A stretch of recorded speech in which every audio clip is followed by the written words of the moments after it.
ليه بنحس بقشعريرة لما بنسمع احتكاك المعادن أو الخدوش؟ مجرد ما تتخيل صوت ضوافر بتخربش على السبورة أو معلقة بتمشي على حل ألمونيوم، جسمك كله بيقشعر وأعصابك بتشد. تعال نفك الشفرة دي مع بعض وأقول لك ليه الصوت التافه ده بيعمل فيك كل ده. الموضوع يا شباب إن فيه ظاهرة علميا اسمها Greeting Sounds Sensitivity، وهي واحدة من أغرب الحاجات اللي بنسأل نفسنا ليه الموضوع ده بيحصل. الموضوع ده مش مجرد صوت مزعج وخلاص، ده إنذار خطر متسجل في جيناتك من آلاف السنين. علماء النفس والأعصاب لما عملوا رنين مغناطيسي لمخ ناس بتسمع الأصوات دي، لقوا حاجة غريبة جدا. لقوا إن في خناقة بتحصل بين منطقتين في المخ، الأوديتوري كورتكس المسؤولة عن السمع، والأميجدالا المسؤولة عن المشاعر والهروب من الخطر.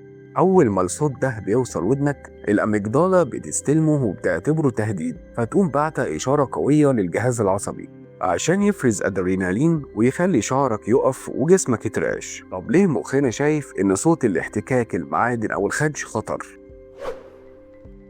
في نظرية تطورية قوية جدا بتقول إن تردد الأصوات دي عالي وحاد جدا، وهو نفس التردد التحذير اللي كانت بتطلعها القرود أو البشر الأوائل لما بيشوفوا مفترس زي النمر أو التعبان.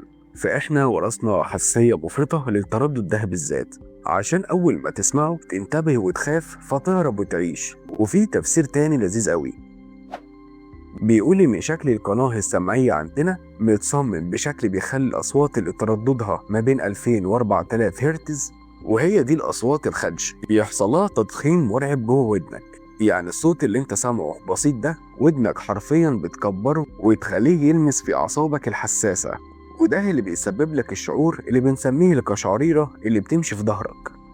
الموضوع ده بيوصل لدرجة إن في ناس مجرد التفكير في الموضوع ده، إنهم مثلا بيخربشوا ضوافرهم في السبورة أو إنهم يشوفوا حد بيعمل الحركة دي، جسمهم بيستجيب فورا بمجرد التفكير. دي استجابة شرطية مخك برمجها عشان يحميك من وجع الدماغ ده. يعني في النهاية القشعريرة دي هي برنامج حماية قديمة جدا لسه شغالة في السوفت وير بتاع عقلك من أيام إنسان الكهف، فمخك مش عاوز يضايقك ولا حاجة، هو بس بيحذرك إن الصوت ده مش تمام ولازم تبعد عنه.